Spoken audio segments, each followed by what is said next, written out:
Sathya Sai Speaks, Volume 5, Chapter 41. Silence and Solitude. Man is journeying through the stream of life from one act to another. It is one continuous activity, marked by karma throughout. But the pity is, he does not know the correct technique of karma. The fruit depends upon the seed, the soil, the manure, the care, the fence. The fruit of karma has to take account of the tendencies and consequences of the activities in previous lives also. The potter takes clay and makes pots and pans. They are mrinmaya, of the earth, earthly. The potter, Brahma, makes men. They are chinmaya, of the nature of Ananda, Sat and Chit, absolute bliss, existence, consciousness. Note the difference and shape your activity accordingly. Act in accordance with what you profess to be. That is real Dharma. There was a consummate actor who went to the darbar of a king in the role of a monk. The king honored him as a great monk and asked him various questions on sadhana and philosophy, which he answered using profound vocabulary and appropriate terms. The king was very pleased, and he ordered his minister to bring a plate of gold coins as offerings to the saint. The monk spurned the gift. He said that as a sarvasanga parityagi, one who has renounced all attachments and desire, he cannot even glance at it and left. The next day, the same actor came to the palace as a female artist, a great dancer. Her dance was the most attractive exposition of the art, very orthodox and restrained. The king appreciated it highly, and the minister brought forth the plate full of gold coins. The dancer refused to accept it because it was too small a recompense for the skill exhibited.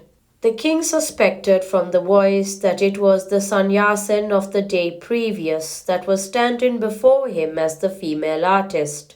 Finding that his surmise was correct, he asked him why he was asking for more today, when he had first refused to take the same gift the previous day. The actor replied, "Yesterday I was a sannyasin, and so it was my dharma to refuse.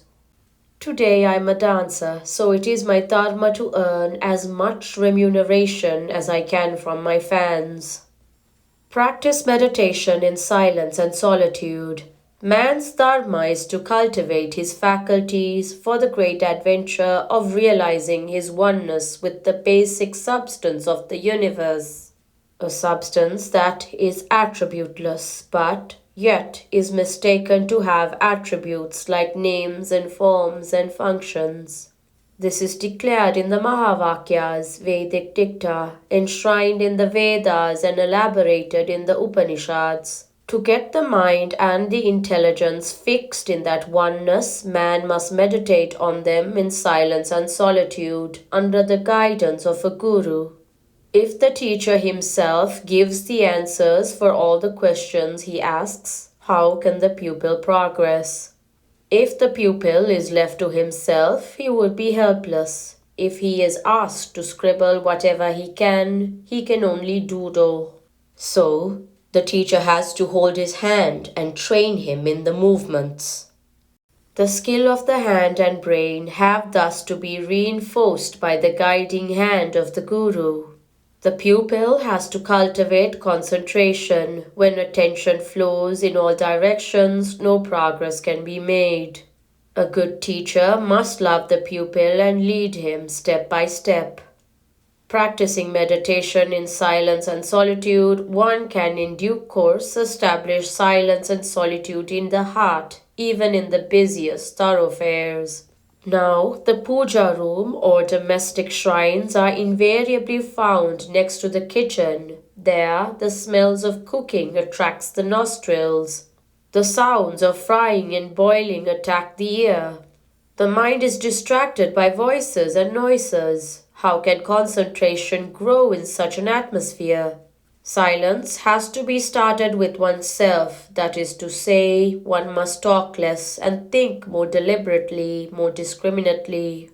One must try to empty the mind of impulses and prejudices and preferences. Thus, man must strive to reach down to his real nature or dharma, which is divine, dharma swarupa, righteousness personified.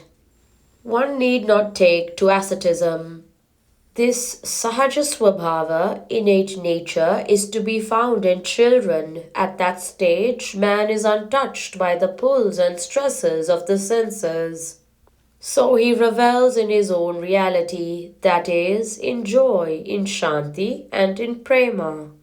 Make that stage steady so that you may lead a dharmic life, that is the swadharma of man. This dharma saves those who rely on it. That is why the Pakistan conflict ended on the 22nd itself. This Navaratri is the festival when the Mother Durga, who defeated and destroyed the evil forces, is propitiated and pleased, so it was not cancelled here, as some people who did not know that the conflict would end soon did. To discover one's reality and to dwell in that divine peace, one need not give up the world and take to asceticism. There was a guru who advised one seeker to go to the forests and live there. Go, he said, how can you have peace in the market square? To another seeker, he said, stay where you are. The two seekers later met and compared notes. How is it that he gave such contradictory advice? Perhaps we did not hear him correctly, they said, and returned to him. But he said that his advice was based on the attainments of each of them and what was best for each.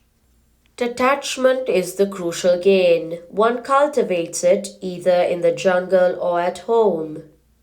When Shivaji came to the presence of Saint Tukaram and brought with him a decorated palanquin to take him with him to his capital city, Tukaram was rendered sad.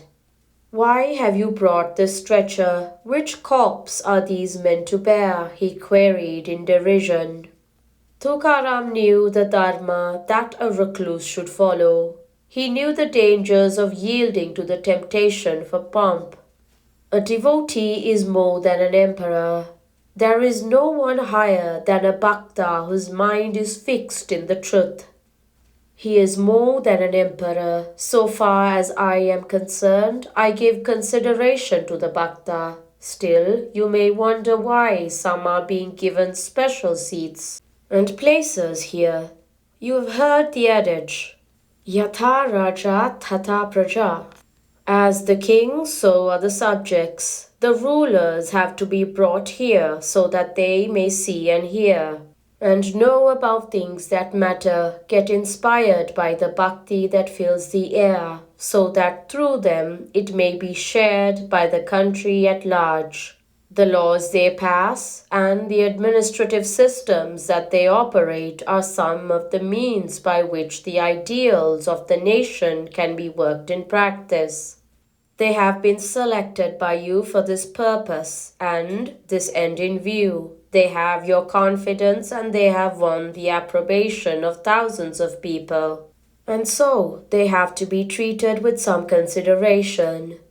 Those thousands look upon them with some respect, and so treating them with care is tantamount in treating those thousands with care.